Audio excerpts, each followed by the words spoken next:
Good evening. Welcome to the first reading of the Poetic Edda, the Icelandic translation, or the Icelandic epic poems of the Norse gods. This is an English translation from a 1923 book authored by H.A. Bellows. It's free on Project Gutenberg. I'll have it up on the screen as I read, so you can follow along if you like. The first poem of the collection is called Volspa, or Voluspa.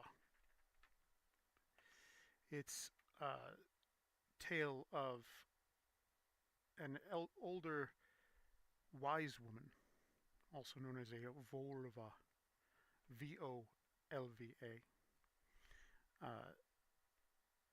who has been asked by the god Odin to recount information and recount stories.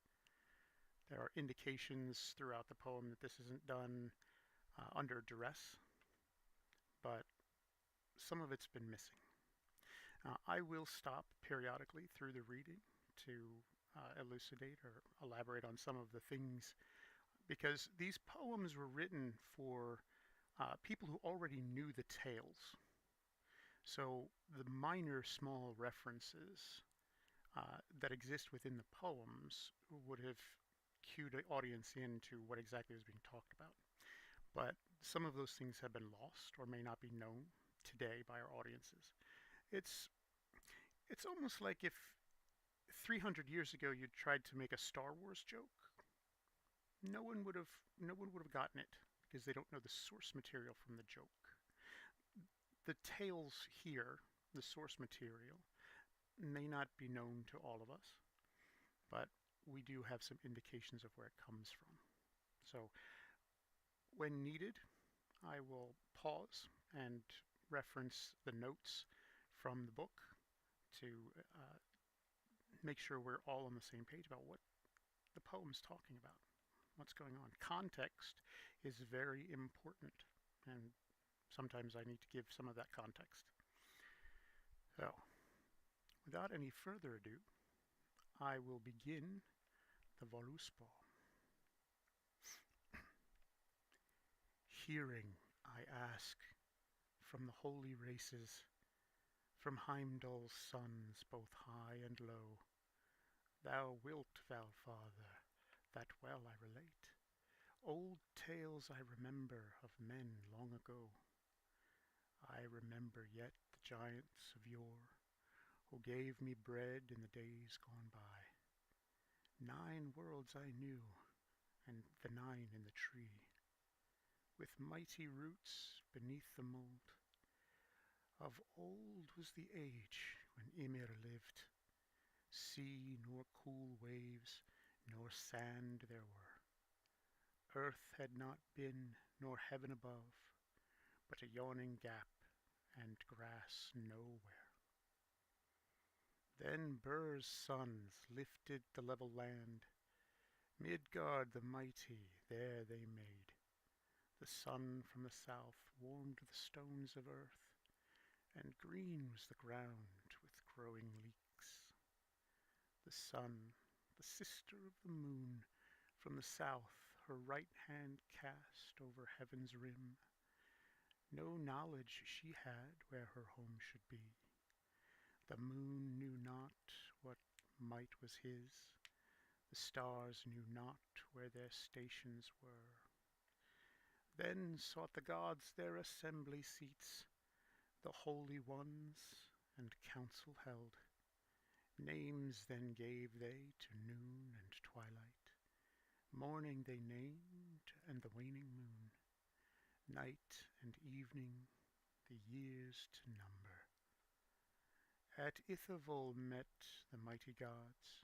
Shrines and temples they timbered high. Forges they set, and they smithied ore. Tongs they wrought, and tools they fashioned. In their dwellings at peace they played at tables. Of gold no lack did the gods then know. till thither came up giant maids three, huge of might, out of Jotunheim. Then sought the gods their assembly seats, the holy ones, and council held, to find who should raise the race of dwarves out of Brimir's blood and the legs of Blaine. There was Motsognir, the mightiest maid of all the dwarves, and Durin next. Many a likeness of men they made, the dwarves in the earth, as Durin said.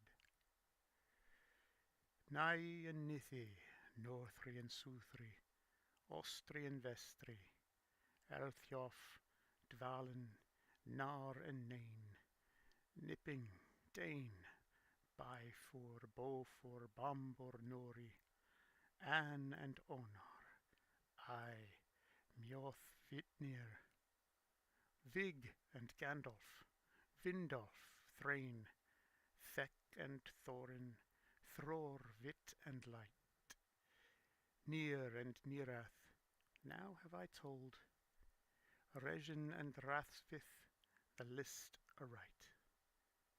Fili, Kili, Fundi, Nali, Haptifili, Hanir, Svior, Frar, Hornbury, Freg and Lonny, Orvang, Yari, Aiken Skjaldi, the race of the dwarves in Dvalin's throng, down to Lofar, the list must I tell. The rocks they left, and through wet lands they sought a home in the fields of sand. There were Dropnir and Dolgthrasir, Hor, Hogspuri, Helvang, Gloin, Dori, Ori, Doof, Andvari, Skirfir, Virfir, Skafith, Alf and Yngvi, Einkin, Skjaldi, Fjalar and Frosty, Fifth and Ginir. So for all time shall the tale be known, the list of all the forebearers of Lofar. The list of dwarves is somewhat out of place in this poem. It doesn't really have much context to where it should belong, but it's always included in this poem. We think it's because the Volva was just demonstrating her knowledge for Odin. But there was a lot of dwarves in that list. It's almost like the begats in the Bible. Continuing on. Then from the throng did three come forth, from the home of the gods, the mighty and gracious. Two without fate on the land they found, Ask and Embla, empty of might. Soul they had not, sense they had not, heat nor motion nor godly hue. Soul gave Odin, sense gave Honir, heat gave Lothor, and goodly hue. An ash I know, Yggdrasil its name, with water white is the great tree wet. Thence come the dews that falls in the dales, green by earth's well does it ever grow. Thence come the maidens, mighty in wisdom, three from the dwelling, down neath the tree. Earth is one named, Verthandi the next. On the wood they scored, and Skuld the third. Laws they made there, and life allotted to the sons of men, and set their fates. So this section is talking about the Norns, who are the fates in the Norse mythology. Very similar to the three fates of Greek and Welsh myth. These Norns were Jotun, who wrote the fate of all, gods, mortals, men, everyone. The fate was written by the Norns. Continuing. The war I remember, the first in the world, when the gods with spears had smitten Gorvig, and in the hall of Hor had burned her, 3 times burned and 3 times born, oft and again, yet ever she lives. Heath they named her, who sought their home, the wide-seeing witch, in magic wise. Minds she bewitched that were moved by her magic. To evil women a joy she was. On the host his spear did Odin hurl, then in the world did war first come. The wall that girdled the gods was broken, the field was warlike, Vanir was trodden. Then sought the gods their assembly seats, the holy ones, and council held, whether the gods should tribute give, or to all alike should worship belong. These few stanzas talk about the war between the Aesir, the gods, and the Vanir, another set of gods from another realm. The indication is that a visitor from the Vanir came to Odin's hall, Valhalla, uh, but was received poorly and was injured and tortured repeatedly. When the Vanir found out about this, they brought their host of warriors to the shores of Asgard. Odin started the war by throwing his spear, Gungnir, but then the war proceeded and the Aesir lost. And the last stanza there, where they sought their seats and asking whether they should give tribute, is because they were trying to decide whether they should pay the Vanir to leave or bring them into the fold, make them and allow mortals to worship them the way they worship the Aesir, which is ultimately what was decided. Continuing.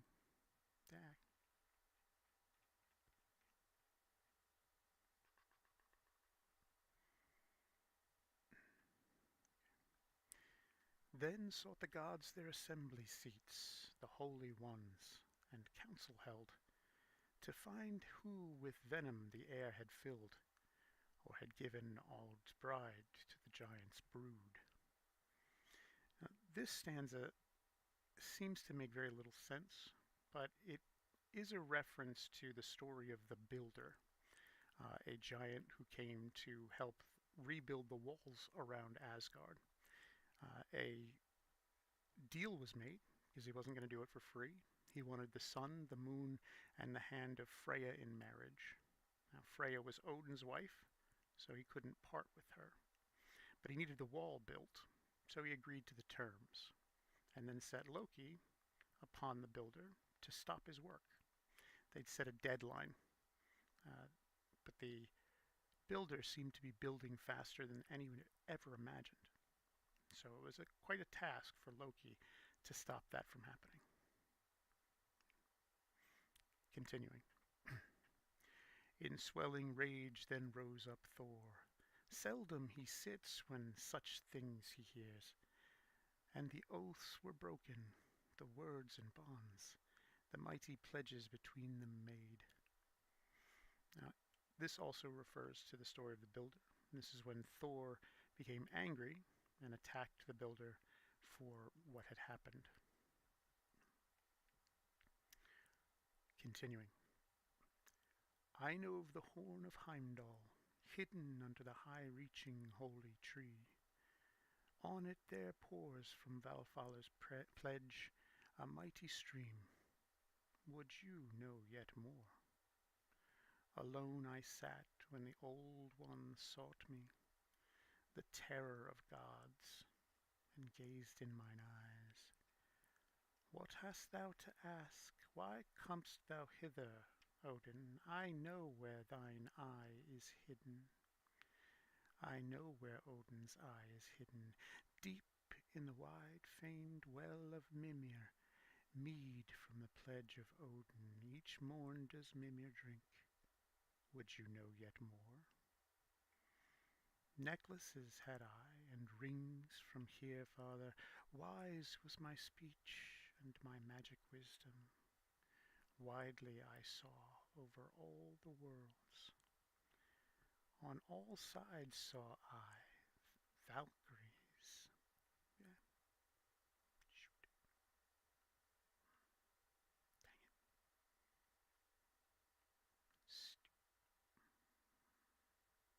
My apologies. There we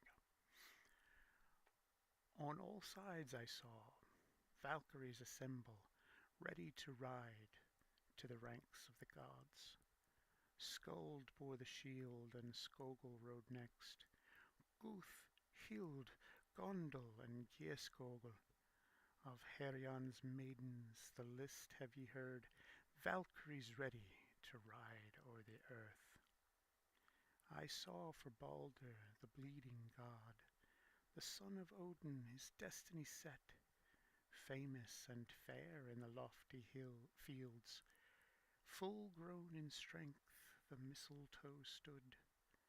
From the branch which seemed so slender and fair came a harmful shaft that Hoth should hurl. But the brothers of Balder were born ere long, and one night old fought Odin's son. His hands he washed not, his hair he combed not, till he bore to the bale blaze Balder's foe. But in Fensalir did Frigg weep sore for Valhall's need. Would you know yet more? This section of the poem refers to the death of Balder. Uh, Balder was one of the most beloved of all the gods. All of the other Aesir looked up to him. They loved him. They thought he was wonderful.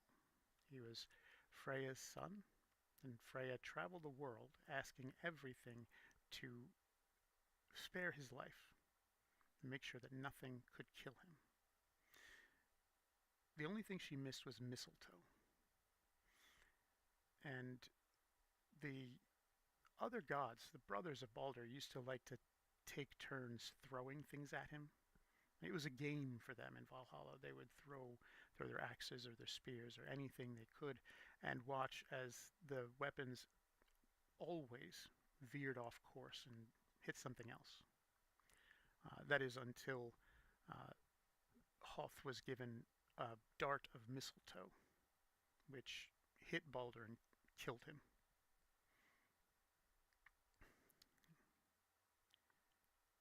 Continuing. One did I see in the wet woods bound, a lover of ill, and to Loki like. By his side does Sigyn sit, nor is glad to see her mate. Would you know more? From the east there pours through poisoned vales, with swords and daggers, the river Slith. Northward a hall in Nithaviller, of gold there rose for Sindri's race.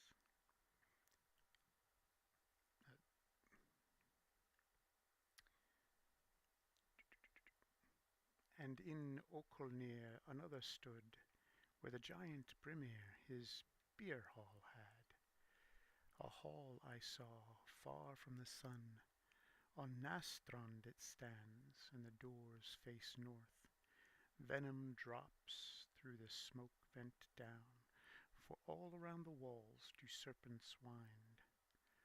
I saw there wading through rivers wild, treacherous men and murderers too, and workers of ill with wives of men. There Nithog sucked the blood of the slain, and the wolf tore men. Would you know yet more? The giantess old in ironwood sat in the east, and bore the brood of Fenrir. Among these, one in monster's guise was soon to steal the sun from the sky. There feeds he full on the flesh of the dead, and the home of the gods he reddens with gore. Dark grows the sun, and in summer soon come mighty storms. Would you know yet more? This section refers to the son of Loki known as Fenris, who's ultimately at the end of everything, uh, going to be the death of Odin. Uh, in this, he is free and young, and he hunts and kills anything that comes in his path, including gods in the realm of Asgard.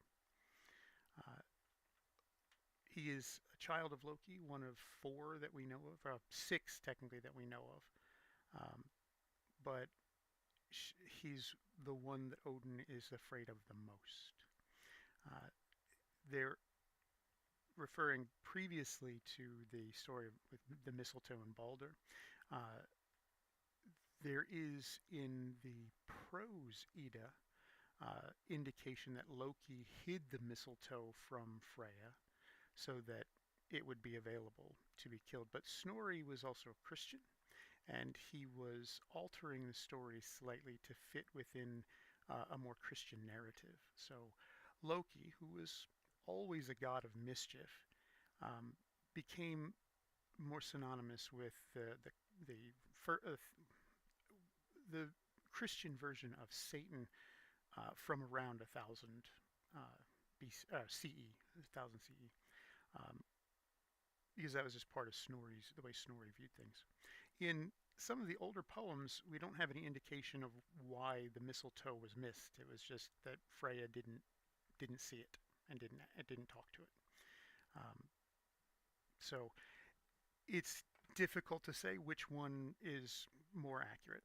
I personally like the idea that it was just a mistake. That because the fates knew that it was going to happen, but Loki gets a bad rap on a lot of things. Mischief, yes, but he always seems to be loyal for the most part, which is what makes uh, the reason for his later punishment so much more of an issue.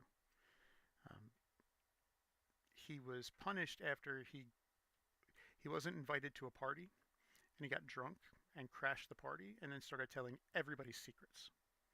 And then he insulted literally everybody at the party, which was all the gods, including Odin, and that's what ended up getting him punished.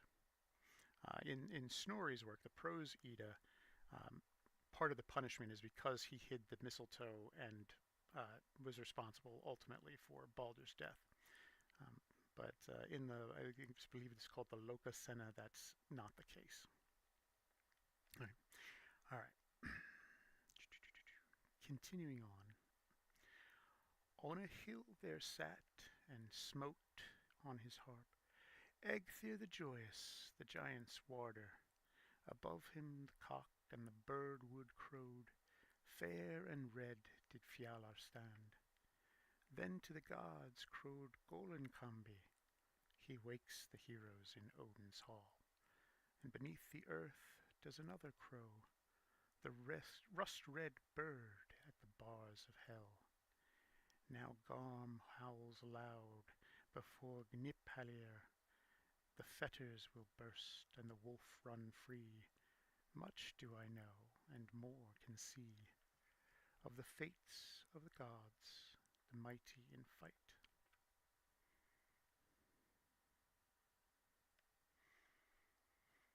Brothers shall fight and fell each other, and sisters' sons shall kinship stain.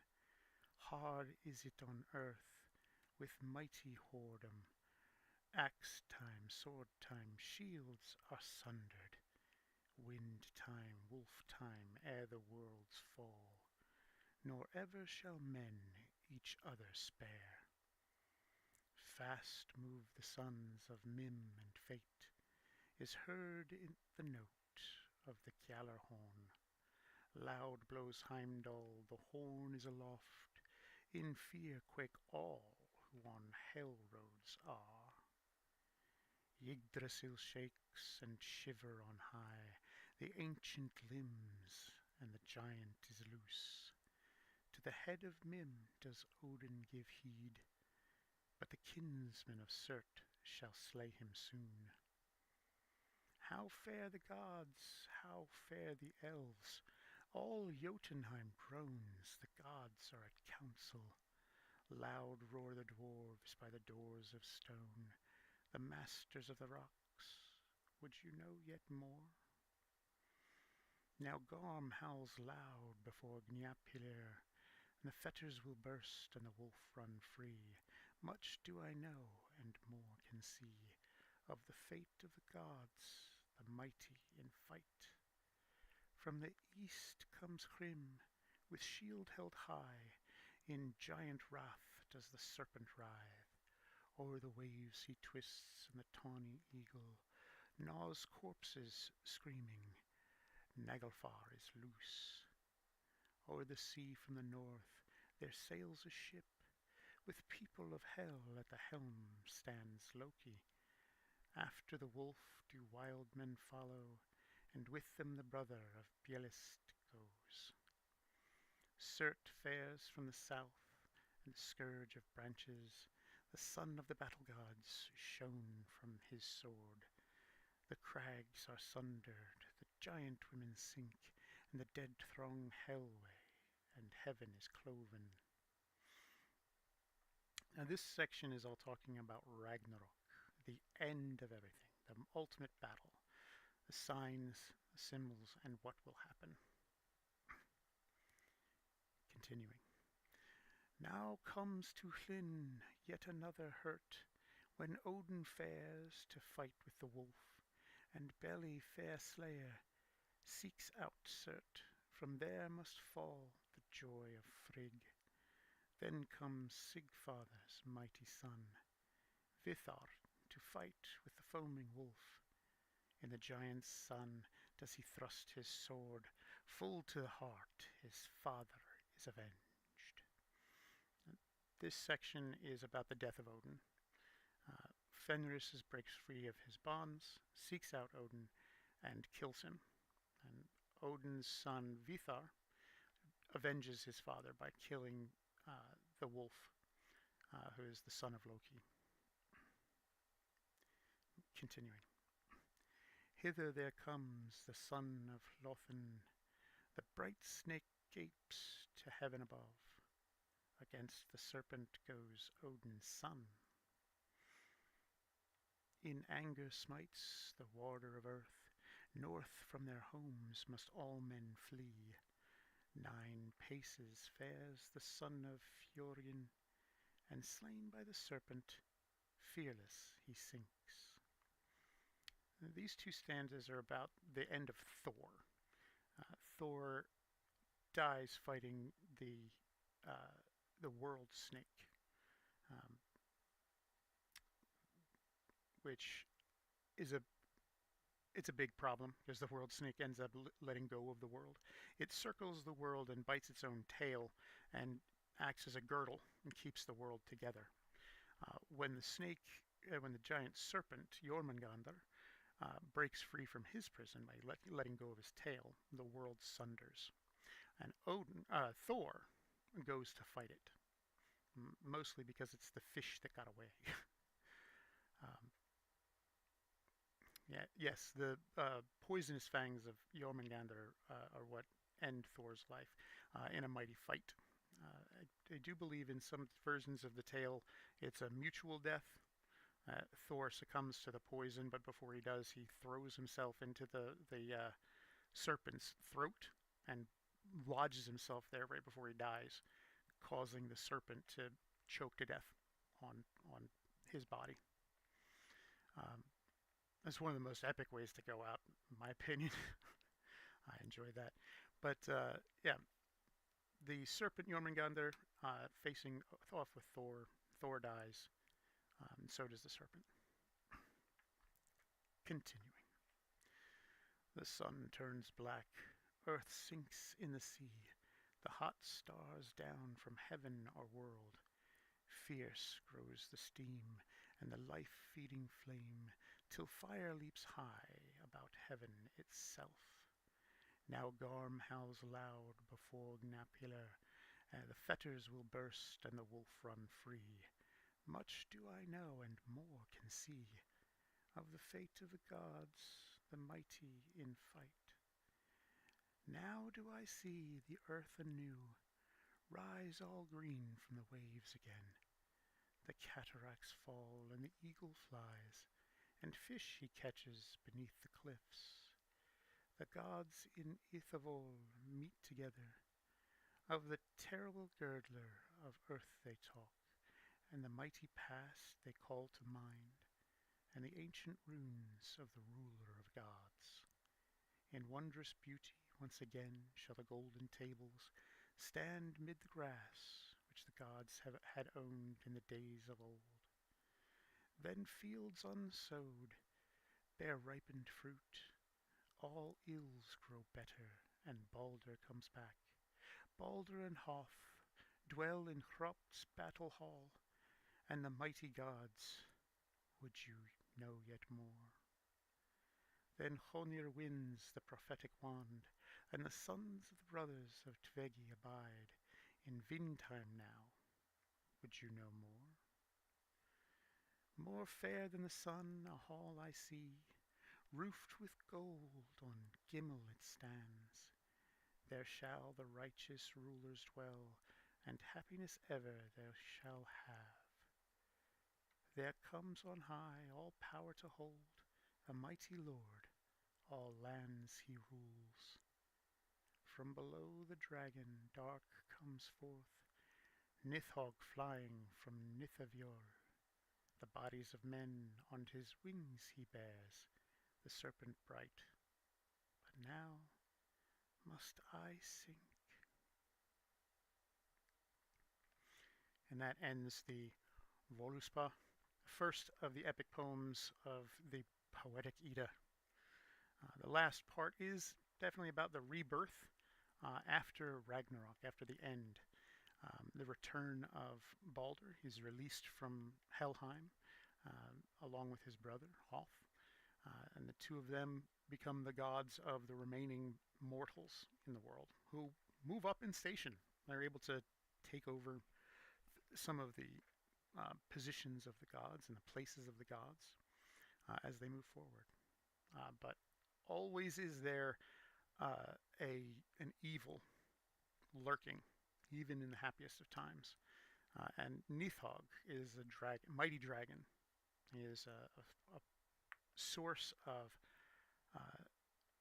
death and darkness, though it's indicated in many of the stories he's more of a force of nature than something malevolent or just nasty and evil. He's a dragon, and he consumes. So the last stanza is as the Volva dies, or falls asleep, depending on the version. And her last is a warning that even when paradise comes, there's still going to be some bad things out there. Which is one of the things that I appreciate most about the Norse mythology as opposed to some other religions, is it's a bit more pragmatic. It's a bit more understanding that, you know, things are going to be the way they are. Even in the perfect utopian world afterwards, there's going to be bad things, which is always important to remember. It gives some realism to it. I don't buy anything that's just a straight utopia. It makes me suspicious. I'm going to end the live soon. Thank you for watching. Thank you for listening. I will be returning next Wednesday with the next poem in the Poetic Edda.